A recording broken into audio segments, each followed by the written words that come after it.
I, 28F, have been living with my grandmother Roberta, 82F, for the past 6 years, ever since she had a severe stroke that left her partially paralyzed on her right side. None of my other relatives wanted to step up, not my Uncle Tom, 55M, who lives just 30 minutes away, not my Aunt Sarah, 52F, who's always bragging about her nursing degree but never used it to help, and definitely not my parents who were too busy with their new families. Some background is needed here. My parents divorced when I was 8, and it wasn't an amicable split.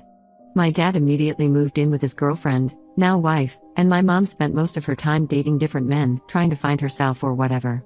Neither of them had much time for a confused 8-year-old, so I ended up spending most of my time at Roberta's house. She was my mom's mother, but she never took sides in the divorce. Instead, she focused on giving me stability. Roberta was amazing during those years. She made sure I did my homework, cooked healthy meals, and always made time to listen to my problems. When I was bullied in middle school, she was the one who helped me build confidence. When I had my first heartbreak at 16, she sat up all night with me, eating ice cream and telling me about her own teenage years. Even after I went to college, I visited her every weekend. She was more than a grandmother, she was my best friend. The stroke happened right after I graduated college and was starting my teaching career. I got the call from her neighbor, Mrs. Johnson, who found her collapsed in the garden. I was the first one at the hospital, and I stayed there for 3 days straight. Tom and Sarah showed up briefly, made some sympathetic noises, then disappeared. My parents sent flowers but were too busy to visit. The doctor said Roberta would need constant care. She had lost mobility in her right side, her speech was slurred, and she needed help with basic tasks. The hospital recommended a nursing home, but I couldn't bear the thought of Roberta, who had always been so independent, ending up in one of those places. Without really thinking it through, I told everyone I would move in with her. You should have heard the reactions. Tom said I was throwing my life away. Sarah lectured me about how I wasn't qualified to be a caregiver. My mom said I was being dramatic and should let professionals handle it. My dad didn't say anything, he just shook his head disapprovingly. The only person who supported my decision was Martin, 65M, Roberta's friend and lawyer for the past 30 years. He offered to help me figure out the legal and medical paperwork. I took a teaching job at a school near Roberta's house and arranged my schedule to be home when she needed me. The first few months were incredibly hard. I had to learn everything from scratch: how to help her bathe without falling, how to make sure she took the right medications at the right times, how to assist her with physical therapy exercises. There were nights when I barely slept because she was in pain or confused. But we developed a routine. My savings quickly disappeared into medical bills, equipment, and house modifications. We needed grab bars in the bathroom, a wheelchair ramp, a special bed. Martin helped me apply for some assistance programs, but there was still a lot to pay for. I asked Tom and Sarah if they could contribute, since they both earned good money, but they always had excuses. Tom was saving for his son's college. Sarah had just bought a vacation home in Florida. The criticism from my family was constant. They said I was naive, that I was sacrificing my youth, that I should be dating or focusing on my career instead of playing nurse.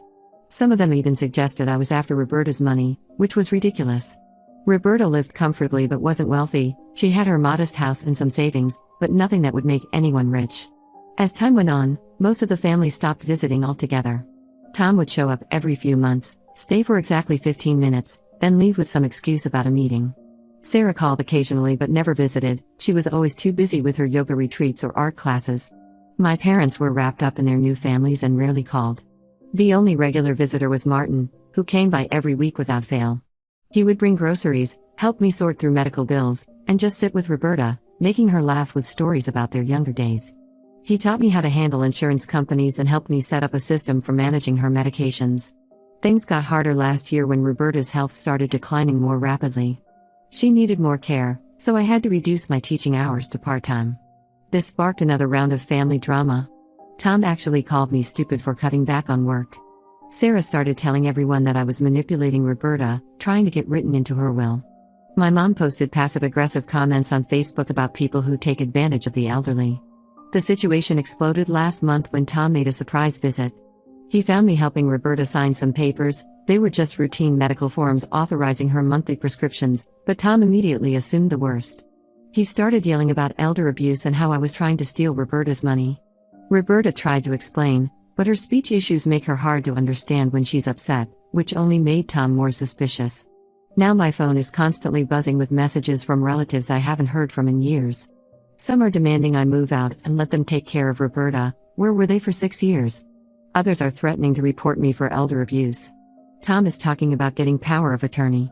Sarah is telling everyone who will listen that I've brainwashed Roberta. The worst part is how this is affecting Roberta. She's upset about all the drama, which isn't good for her health. She keeps apologizing for causing problems in the family, but it's not her fault at all. She's the victim in all this, and watching my relatives attack me while pretending to care about her is making me angry. Martin says I should ignore them, that they're just showing their true colors now. He's probably right, but it's hard when it's your own family attacking you. I'm not leaving Roberta, she needs me, and I'm the only one who knows her routine, her medications, everything. But the constant accusations and threats are wearing me down. Ida for standing my ground? Update when I wasn't planning to update so soon, but everything has changed in the past few days. Roberta passed away in her sleep 3 nights ago. She had been more tired than usual that day, but nothing seemed seriously wrong. We had dinner together, watched her favorite game show, and I helped her to bed. She squeezed my hand and told me she loved me, just like she did every night. That was the last thing she said to me. When I went to wake her for her morning medication, she was already gone. She looked peaceful, like she was just sleeping. I called Martin first, then the paramedics. By the time Tom and Sarah arrived, Martin was already there, helping me handle everything. My parents didn't show up until the next day. The funeral was yesterday, and that's when everything went completely sideways. I was trying to keep it small and dignified, just like Roberta would have wanted. But Tom and Sarah turned it into a circus. They showed up with their lawyer, who brings a lawyer to a funeral, and couldn't even wait until after the service to start causing problems. It turns out Roberta had updated her will 6 months ago. I had no idea about this, she never mentioned it to me. She left me her house and most of her savings, which total around $400,000. It's more money than any of us thought she had. Martin later explained that she had some investments that had done well over the years, plus a life insurance policy she'd been paying into since she was young. Tom and Sarah completely lost it when the will was read. They started screaming right there in the funeral home, with Roberta's body still present. Tom was yelling about how I must have manipulated her, how there was no way she would have left everything to me unless I had forced her. Sarah was crying dramatically about how her own mother had abandoned her, rich coming from someone who couldn't be bothered to visit her sick mother for 6 years. Their lawyer, this sleazy-looking guy in an ill-fitting suit, actually served me with papers at the funeral. They're contesting the will, claiming Roberta wasn't mentally competent when she made the changes. They're saying I isolated her from the family, conveniently forgetting how they were the ones who never visited, and took advantage of her condition to enrich myself. Tom is telling everyone who will listen that I deliberately kept Roberta sick so she would depend on me. He's claiming I refused to take her to doctor's appointments. I have records of every single appointment, and that I prevented her from getting better care. I was the one begging them for help with medical bills. Sarah is spreading rumors that I drugged Roberta to keep her confused. The nurse who helped with medications has already offered to testify that this is a lie. Martin is absolutely furious. He personally handled the will update and says Roberta was completely lucid when she made the changes. He spent over 2 hours with her alone, making sure she understood exactly what she was doing. He even had a doctor examine her the same day to certify her mental competency, because he suspected something like this might happen. Yesterday, while going through Roberta's desk to find some insurance papers, I found a letter addressed to me. She wrote it the day she updated her will. Reading it broke my heart and gave me strength at the same time. She wrote about how proud she was of me, how I had become more of a daughter to her than she ever expected. She said she was leaving me the house because she wanted me to have a home of my own after spending so many years taking care of her. The letter also explained why she never told me about the will. She knew I would try to talk her out of it. She was right. If she had told me, I would have insisted she divide everything equally among the family, just to keep the peace. She knew that, and she made her decision anyway. I'm staying in the house for now, though Tom and Sarah are demanding I move out until the legal issues are resolved. Martin says I shouldn't leave. Apparently, possession is 9/10 of the law. But they're making my life absolute hell. Tom drives by multiple times a day, taking pictures of the house and everyone who comes or goes. Sarah has been calling my school, trying to spread rumors about me to the administration. They even tracked down my ex-boyfriend from college, trying to find something they could use against me. The worst part isn't the legal threats or the harassment. It's what they're doing to Roberta's memory. They're trying to paint her as this confused, manipulated old woman who didn't know what she was doing. Anyone who knew her knows that's not true. Even in her illness, even with her speech problems, she was sharp as a tack. She knew exactly what she wanted and wasn't afraid to say no to people, something Tom and Sarah learned when they tried to get her to sign papers she didn't want to sign. Martin is helping me fight this. He says we have a strong case. He has documentation of everything, including how often each family member visited, or didn't visit, over the past 6 years. He kept detailed records of who contributed to Roberta's care, basically just me and occasionally him, and who refused to help. He even has security camera footage from the times Tom and Sarah showed up unannounced, trying to pressure Roberta about money. I've been crying a lot, but not because of their threats. I miss Roberta terribly. The house feels empty without her. I keep expecting to hear her calling me for help, or waiting to hear her laugh at her favorite TV shows. But every time I think about giving in to their demands, I read her letter again. She trusted me to stand up for what she wanted, and I'm not going to let her down now. Update 2: The situation has developed in ways I never expected. Martin has been working tirelessly on the case, and he's uncovered some shocking information. 2 years ago, when I was at work and the nurse was watching Roberta, Tom and Sarah made an unannounced visit. They brought their own lawyer and tried to pressure Roberta into changing her will in their favor. Roberta never told me about this because she knew it would upset me, but she told Martin everything. The nurse who helped care for Roberta while I was teaching, Mrs. Reynolds, came forward with even more disturbing information. Tom had approached her 3 weeks ago, offering her $10,000 to testify that Roberta was mentally unstable and that I had been mistreating her. Mrs. Reynolds not only refused but recorded the conversation on her phone. She was smart enough to know something wasn't right when Tom insisted on meeting her in a parking lot instead of coming to her house. Mrs. Reynolds has been a geriatric nurse for 25 years and says she's seen this kind of family drama before, but never this blatant. She's willing to testify about Tom's bribe attempt and about how Roberta was always clear about wanting me to inherit everything. She also kept detailed notes about Roberta's mental state as part of her job, which clearly show Roberta was competent until the end. But the biggest surprise came from Sarah's daughter, my cousin Emma. She reached out to me privately last week, saying she couldn't stay quiet anymore. According to Emma, Tom and Sarah had been planning this for years. They assumed Roberta had much more money than she actually did. They thought the house was worth over $1 million because of the neighborhood. It's not. It's an older home that needs work. They had been counting on inheriting enough to retire early. Emma showed me text messages between her mother and Tom from 2 years ago, discussing how they needed to do something about me before I got my hooks too deep into Mom. They were already planning to contest the will before they even knew what was in it. Emma says they were furious when they found out about the actual amount because they'd already spent money on lawyers, expecting a much bigger payoff. Martin is building an incredibly strong case. He has records of every visit, every call, every contribution to Roberta's care, or lack thereof, from my relatives. He also has proof that they never offered to help with her medical bills, even when I was struggling to pay them. There are emails from Tom and Sarah actively refusing to contribute when Martin reached out to them for help. The most ironic part of all this?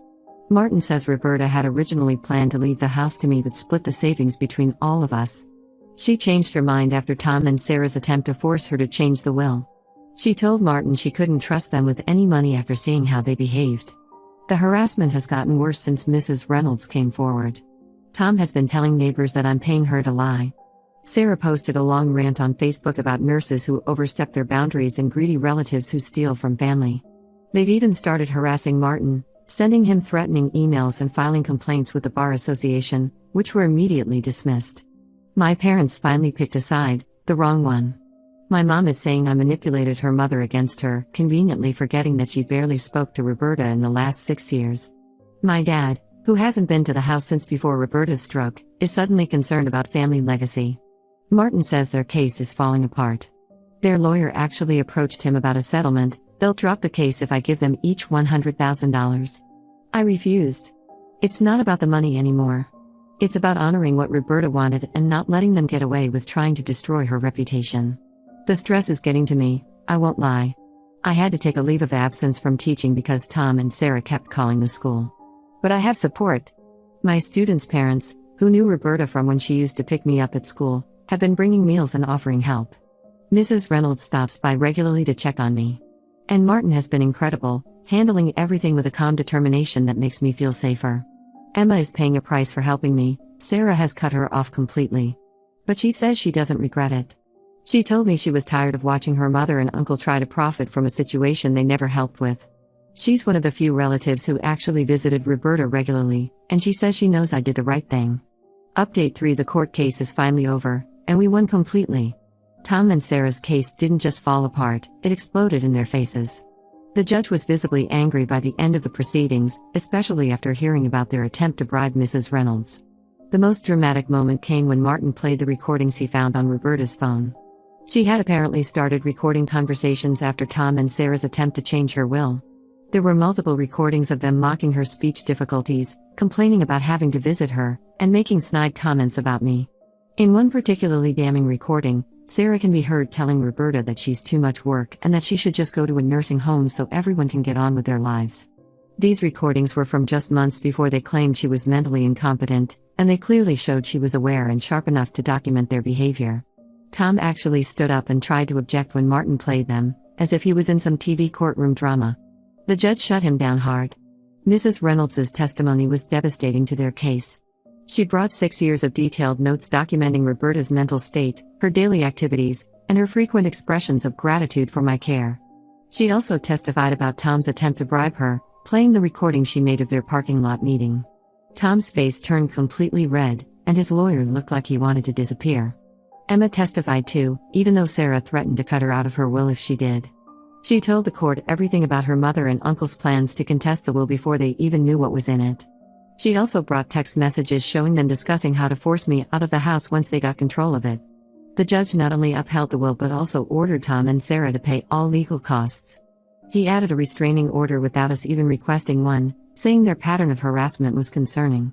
They are now legally required to stay at least 500 feet away from the house and from me. Their lawyer looked mortified by the end. Martin told me later that this case probably ruined the lawyer's reputation in the probate court circuit. Apparently, the judge made some very pointed comments about lawyers who take cases without proper due diligence. My parents finally realized they backed the wrong side, but it's too late. I got a long email from my mom trying to apologize, saying she was just upset about losing her mother and took it out on me. I haven't responded. Some bridges can't be rebuilt. Tom and Sarah are still badmouthing me to anyone who will listen, but fewer people are listening now. Several relatives who initially sided with them have reached out to apologize after seeing the court transcripts. I'm not interested in their apologies either. They showed who they really are, and I believe them. Martin still stops by regularly to check on me, just like he did when Roberta was alive. He's become like family, the good kind. Mrs. Reynolds visits too, and Emma comes over for dinner once a week. It's a smaller family than before, but a better one. I'm keeping the house, not because of its value, but because it's where I lived with Roberta, where we made memories together. I've started fixing it up, doing all the repairs she always wanted to do. Last week, I planted her favorite flowers in the garden where she used to sit. Sometimes I still expect to hear her calling me, or find her in her favorite chair watching TV. Those moments are hard, but they're getting easier. I miss her every day, but I know she'd be proud of how I handled everything. She'd always told me to stand up for what's right, even when it's hard. That's exactly what I did. The money is mostly going into savings, though I did use some to set up a scholarship at my school in Roberta's name, for students who show kindness and compassion to others. I think she would have liked that. It's not about the inheritance anymore, it's about honoring her memory and the lessons she taught me about family, loyalty, and doing what's right. Last week, I found one final recording on Roberta's phone that I hadn't heard before. It was from the day she updated her will. She was talking to herself, probably practicing what she wanted to say to me someday. I chose the right person, she said. The only one who loved me for me, not for what I could give them. That's all I ever wanted to be, the person she knew I was.